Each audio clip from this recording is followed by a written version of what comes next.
Assalamualaikum warahmatullahi wabarakatuh. Alhamdulillah, bersama kami kembali. Semoga saudaraku dalam keadaan sehat walafiat dan selalu dimudahkan Allah dalam setiap urusannya, baik dunia dan akhirat kelak. Tayangan video kami kali ini adalah bagaimana beternak ayam secara sistem tradisional, yaitu dengan melepas liarkan ayam-ayam ini di lingkungan area perkebunan kelapa sawit. Seperti ini bisa direkomendasikan di daerah-daerah yang masih dalam lingkungan perkebunan kelapa sawit untuk memanfaatkan dari lingkungan sekitar ini. Dari perkebunan kelapa sawit seperti ini tentunya akan dihasilkan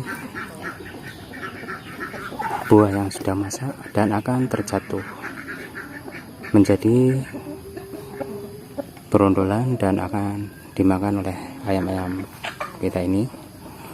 Sehingga dengan seperti ini tentunya biaya pakan yang kita keluarkan untuk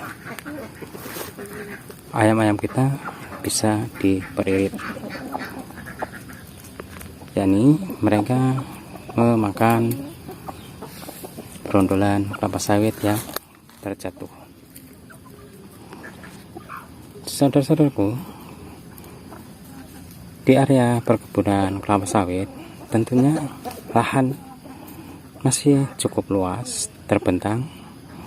Tinggal bagaimana kemauan kita untuk memelihara unggas dari jenis ayam kampung ini,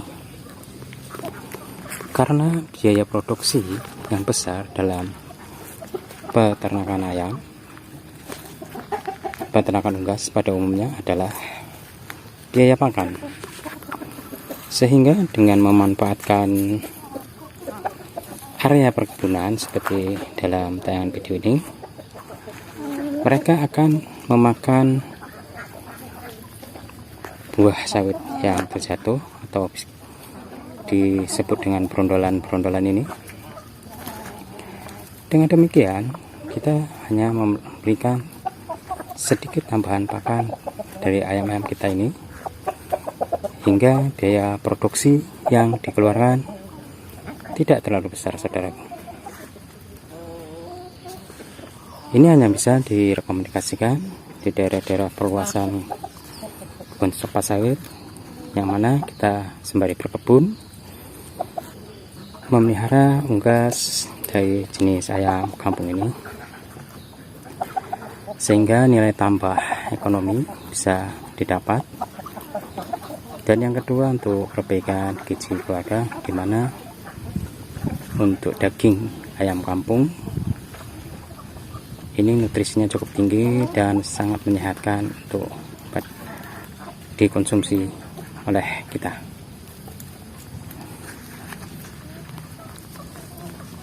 Di area perkebunan ini tentunya yang menjadi hambatan dan pertanyaan adalah hewan liar pemangsa dari anakan ayam-ayam ini. Di indukan sudah kami tayangkan dalam tayangan video yang kami alami. Memang selama ini induk-indukan ini untuk para pemangsa jenis hewan liar seperti biawak, serape, atau burung elang. Jika ingin memangsa dari para indungan dan pejantan ini, masih kalah cepat pergerakannya, saudaraku, seperti yang kami jelaskan, dan sudah kami alami hal seperti ini.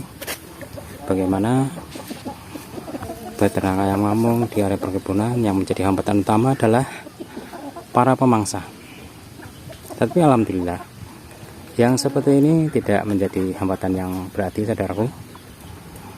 Dan yang utama lagi adalah dengan beternak di area yang luas di daerah perkebunan ini, serangan dari penyakit atau yang kita kenal aratan ayam ini bisa diminimalisir saudara kalian, karena tempatnya cukup terbuka dan luas, tidak terpapar dalam lingkungan yang lain, dimana dalam penyebaran penyakit biasanya ayam-ayam ini di lingkungan yang padat penduduk ini lebih gampang menyebar. Tapi kalau di daerah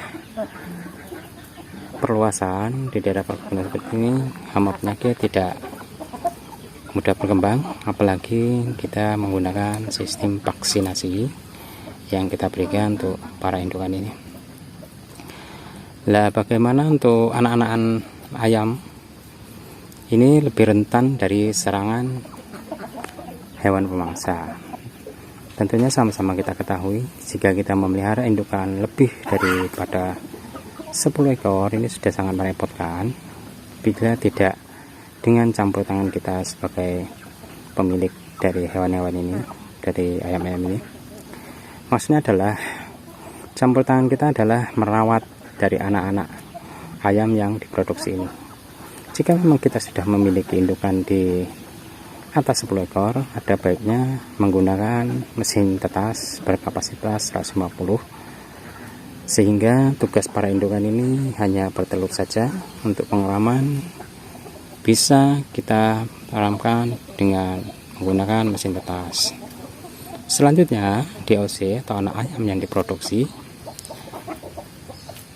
bisa kita pelihara kembangkan dengan sistem lebih modern, yakni dengan intensif perkandangan seperti yang kami terapkan di sini dalam. Dan selanjutnya, pemeliharaan DOC anak ayam ini kita tangani sampai menjelang panen. Karena apa? Bila dilepas liarkan seperti ini, tentunya yang menjadi hambatan adalah ketika ayam masih dalam usia muda, masih dalam anakan, para indukan ini bisa mengasuh memang, tetapi tidak efektif. Serangan dari pemangsa lebih mudah memangsa dari anak-anak ayam ini. Jika indukan gampang melarikan diri, meloloskan diri dari sergapan pemangsa, beda dengan anak-anaknya. Anak-anaknya masih terlalu lemah, tidak sanggup menghindari dari sergapan para pemangsa. Maka dengan itu ada baiknya kita pelihara dan besarkan dengan sistem intensif modern perkandangannya dan perawatannya. Seperti apa itu bisa saudaraku update dalam tayangan-tayangan video Unggas TV channel. Perawatan, perkandangan, dan pembuatan kandang bisa diupdate dalam tayangan video Unggas TV channel. Kembali pada topik kita, multi manfaat yang didapat di area perkebunan kelapa sawit.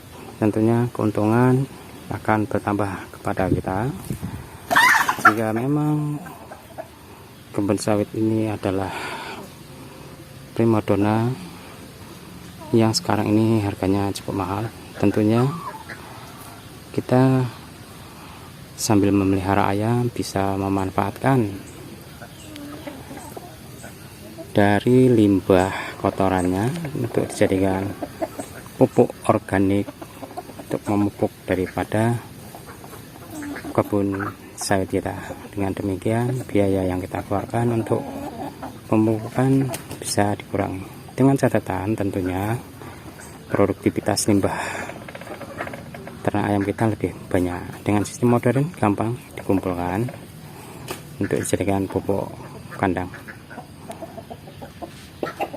Yang menjadi intinya adalah usaha sampingan yang bisa mendapatkan keuntungan sembari kita mengurus perkebunan. Demikian saudaraku tayangan video kami kali ini, semoga bermanfaat dan bisa menginspirasi atau menjadikan referensi bagi Anda saudaraku semua untuk berbisnis usaha sampingan unggas jenis ayam kampung di daerah perkebunan. Lebih dan kurangnya mohon maaf. Assalamualaikum warahmatullahi wabarakatuh.